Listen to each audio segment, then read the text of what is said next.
Hello guys, welcome back to my channel. It's me Krishna.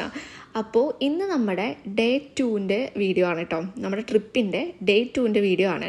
അപ്പോൾ നമ്മൾ രാവിലെ തന്നെ എണീറ്റ് ഫുഡൊക്കെ കഴിച്ച് നമ്മൾ വീടൊക്കെ ക്ലീൻ ചെയ്തു കേട്ടോ. നമ്മൾ വന്നപ്പോൾ എങ്ങനെ ഉണ്ടായിരുന്നു അതുപോലെയൊക്കെ ക്ലീൻ ചെയ്ത് നമ്മൾ ഇറങ്ങാണ് കേട്ടോ. അങ്ങനെ നമ്മൾ പോന്നു കേട്ടോ. അപ്പോൾ നമ്മൾ ഏകദേശം അത്യാവശ്യം കാണാൻ ഭംഗിയുള്ള കുറേ വ്യൂ പോയിൻറ്റ്സിലൊക്കെ നമ്മൾ നിർത്തിയിട്ടുണ്ടായിരുന്നു.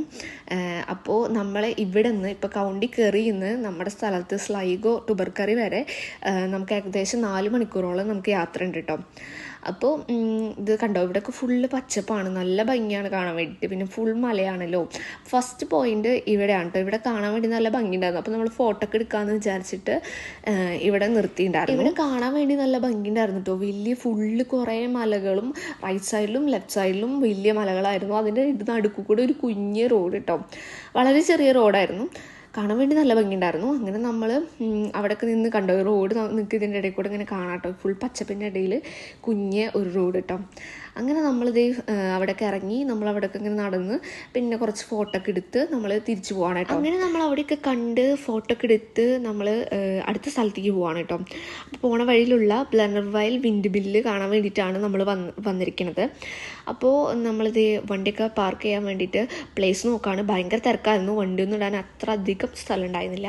അങ്ങനെ നമ്മൾ ഇതൊരു വിൻഡ് മില്ലാണ് കേട്ടോ. അയർലാൻഡിലെ അറ്റ്ലാന്റിക് വേയിലെ ഒരേ ഒരു വിൻഡ് മില്ലാണെന്നാണ് ഇവർ പറയുന്നത്. വലുത് കേട്ടോ.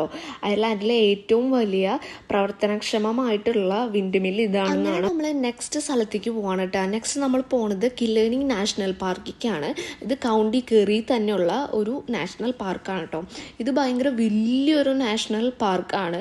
ഒരു 26,000 ഏക്കർ ഉള്ള ഒരു വലിയൊരു പാർക്കാണ്. പിന്നെ അത്യാവശ്യം കുറേ എൻട്രി ഉണ്ട് കേട്ടോ ഇതിന്. പല പല സൈഡിൽ ഇതിൻ്റെ ഉള്ളിലേക്കുള്ള എൻട്രി എല്ലാ സൈഡിലും ഉണ്ട് കേട്ടോ. അങ്ങനെ നമ്മൾ അതിൻ്റെ ഉള്ളിലേക്ക് കയറി. അങ്ങനെ നല്ല ഭംഗിയുണ്ടായിരുന്നു കാണാൻ വേണ്ടിയിട്ട്. പിന്നെ ഇവിടുത്തെ മെയിൻ സംഭവം വാക്കിംഗ് ആണല്ലോ. അപ്പോൾ ഇതും അതിനൊക്കെ വേണ്ടി തന്നെയാണ്. അപ്പോൾ ഇതൊരു എന്താ പറയുക, ഒരു സൈക്ലിങ്ങിനും അതുപോലെ വാക്കിങ്ങിനൊക്കെ വേണ്ടിയിട്ടുള്ള ഒരു പ്രത്യേക ഇതാണ്. പിന്നെ ഇവിടെ കുറേ ലേക്കും പിന്നെ എന്താ പറയുക, കുതിരവണ്ടി, അങ്ങനത്തെ കുതിര സവാരി, ആ സംഭവം അങ്ങനത്തെ പരിപാടികളൊക്കെ ഉണ്ട് കേട്ടോ. പിന്നെ നമുക്ക് കുറേ നടക്കാനുണ്ട്, കുറേ നടന്ന് കാണാനുള്ള ഒരു പ്ലേസാണ് കേട്ടോ. ഇതൊരു ഫോറസ്റ്റ് വാക്ക് പോലെ ഫുള്ള് നമുക്ക് നടന്ന് കാണാനുണ്ട്. എനിക്ക് തോന്നുന്നു ഒരു ഫുൾ ഡേ നമ്മൾ ഇവിടെ വന്നാലാണ് ഫുള്ള് നമുക്കിങ്ങനെ പയ്യെ നടന്ന് ഇങ്ങനെ കണ്ട് അങ്ങനെയൊക്കെ ഇതാക്കാൻ പറ്റുള്ളൂ. ഭയങ്കര ഭംഗിയാണ് കാണാൻ വേണ്ടിയിട്ട്. പ്രത്യേകിച്ച് ഈ മരങ്ങളൊക്കെ കണ്ടോ, ഒരേ ലെവലിൽ അതിൻ്റെ താഴെ ഭാഗം ഫുൾ എല്ലാ മരത്തിൻ്റെ ഒരേ ലെവലിൽ ഇങ്ങനെ വെട്ടി ഇങ്ങനെ നിർത്തിയിട്ടുണ്ട് കേട്ടോ. നല്ല ഭംഗിയാണ് അത് കാണാൻ വേണ്ടിയിട്ട്. പിന്നെ നമ്മൾ കുറേ നടന്നു അത്യാവശ്യം. പിന്നെ കുറേ സൈക്കിളുകാരും അങ്ങനെ ഇങ്ങനെയൊക്കെ പോകുന്നുണ്ടായിരുന്നു. നടക്കാനും കുറേ പേരുണ്ടായിരുന്നു, അതുപോലെ സൈക്ലിങ്ങിനും കുറേ പേരുണ്ടായിരുന്നു കേട്ടോ.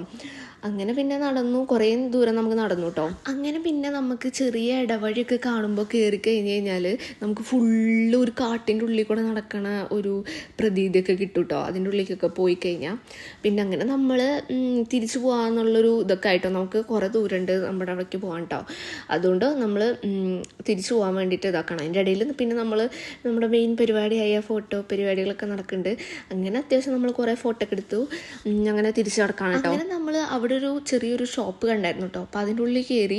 അപ്പോൾ എന്തെങ്കിലും കോഫി എന്തെങ്കിലും കഴിക്കാമെന്ന് വിചാരിച്ചിട്ട്, പക്ഷെ അവിടെ ഭയങ്കര തിരക്കായിരുന്നു ഗൈസ്. ഭയങ്കര വലിയൊരു ക്യൂ ഒക്കെ ആയിരുന്നു. അത്രയും ക്യൂ നിന്ന് മേടിക്കാനുള്ള ഒരു ഇതില്ലാത്തതുകൊണ്ട് നമ്മൾ തിരിച്ചിറങ്ങി പോകുന്നു കേട്ടോ. അങ്ങനെ നമ്മൾ ഫുഡ് കഴിക്കാൻ വേണ്ടി പോയത് റാസ്ത ഫുഡ്സിലേക്കാണ് കേട്ടോ. ലിമറിക്കിലാണുള്ളത്. അപ്പോൾ അവിടെ നമ്മുടെ ഫുഡൊക്കെ കിട്ടും. ബിരിയാണി, വീട്ടിലെ ഊണ്, മസാല ദോശ, അങ്ങനെ കുറേ ഐറ്റംസ് ഒക്കെ കിട്ടും കേട്ടോ. ഇഡ്ഡലിയൊക്കെ കിട്ടും. അപ്പോൾ നമ്മൾ ചെന്നപ്പോഴേക്കും കുറച്ച് ലേറ്റ് ആയിട്ടുണ്ടായിരുന്നു. അപ്പോൾ നമുക്ക് മസാല ദോശയാണ് കിട്ടിയത്. അപ്പോൾ നമ്മൾ മസാല ദോശ കഴിച്ചു. നല്ല രസമൊക്കെ ഉണ്ടായിരുന്നു കേട്ടോ. അങ്ങനെ നമ്മൾ തിരിച്ച് പോവാണ് ഗൈസ്. അപ്പോൾ എൻ്റെ വീഡിയോ ആദ്യമായിട്ട് കാണുന്നവരാണെങ്കിൽ സബ്സ്ക്രൈബ് ചെയ്ത് സപ്പോർട്ട് ചെയ്യാം കേട്ടോ.